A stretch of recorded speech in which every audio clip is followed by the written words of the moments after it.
Okay, so let's proceed sa Article 335.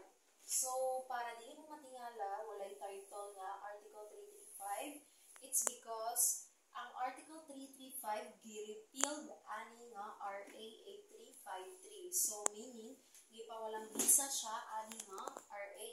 Kay, ang kanimong koan, RA 8353, kay, koan siya kanang pasok siya sa Crimes Against Person. And then, nabalhin siya sa Article 266A, nantingali katong report ni Abregundo, something nga na. So ako is kaning gamay lang yung background about ani kay, since na-discuss naman siya sa ato ang classmate, so dili lang kay kung go deeper ani kay. I know nga, na-discuss na ni siya, and kuan ka ng, murag na may background ani ba. So, kuha is, kuha lang siya, gamay knowledge po about ani. So, RA 8353. So, the Anti-Rape Law of 1997. So, di ba, some of us, kabalo na ta kung unsay rape, di ba? So, ang rape di ay is naa siya duha ka classification, which is the traditional rape and sexual assault. Okay, so ang traditional rape kay kuan ni siya kanang katubit ang kaning common lang nga rape nga may tabo nga ang rape kay ang laki tas ang victim kay ang babae.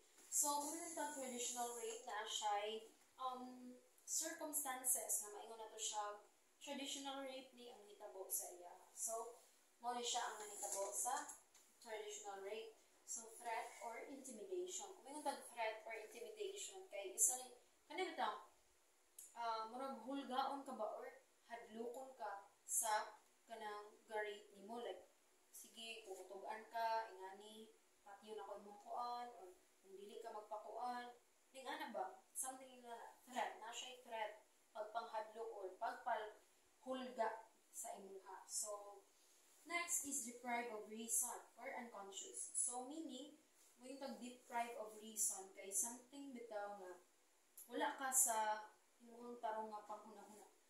For example is buang, di ba? So, wala ka kabalo if wala kay saktong paminsar ba sa imong huna. And then, next is, or unconscious ka ng gikan ka ng inom. Tapos, di ba, kung maka-take ta og alcohol sa tuwang body kay mura tag, di ba, ang some of us mahubog ana wala na kusog, wala na sa tarong pud nga pang huna-huna ang uban, di ba? So maong ma-rape siya ingana. So mo na siya ang mapasok sa traditional rape and abuse of authority. So kung may tag abuse of authority, meaning nakay autoridad ba or nakay authority or something na taas ka nga tao, dahil mo siyang giabuso. Like, for example, isa ka politician. And then, for example lang nga, pakuan ako, niya na, kung dapat, imo kong pakuanon sa imuha, kay lagi, ikaw may kapitan diri. For example lang na, ikaw mayor diri, nga na. So, kanang mga taas na tao ba, nga giabuso ang ilang authority. So, muna siya abuse of authority. Next is under 12 years old. So, under 12 years old ang isa kang biktima. So, muna siya ang mga circumstances na kuhaan siya sa traditional rape. So, next is sexual assault. Ngayon tag sexual assault na siya tuwa ka circumstances para mapasok siya sa sexual assault. So, number 1 is insertion of penis into another person's oral or anal orifice. So, meaning, imong gi-insert ang imong penis sa laing nga tawo, sa ilabak ang oral, sa ilabak ang anal. So, mo na siya, insertion of penis. Next is insertion of any object or instrument into another person's genital, oral, and anal orifice. So, meaning, kanang ga-insert ka o mga butang or unsay mga instrument na pwedeng ma-insert, pwedeng mapasok anak nga kanang sa ilahang sa laing nga tawo nga genital, so may mga private parts sa tao or oral baka and anal orifice. So mo na siya sexual assault, diba?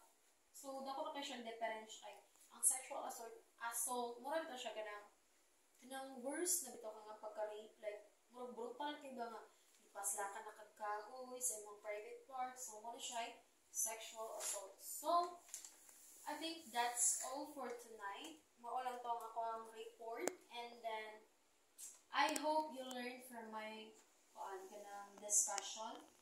Bisag kanang lang siya kanang daklit lang, I mean kanang gamay lang or short lang siya. Kabalo ko nga namoy na learn about ng Abrigundong report, and then wala na kayo nila ko siya go deeper bitaw kay marag na discuss naman good. So I think that's all for tonight. So thank you and God bless everyone.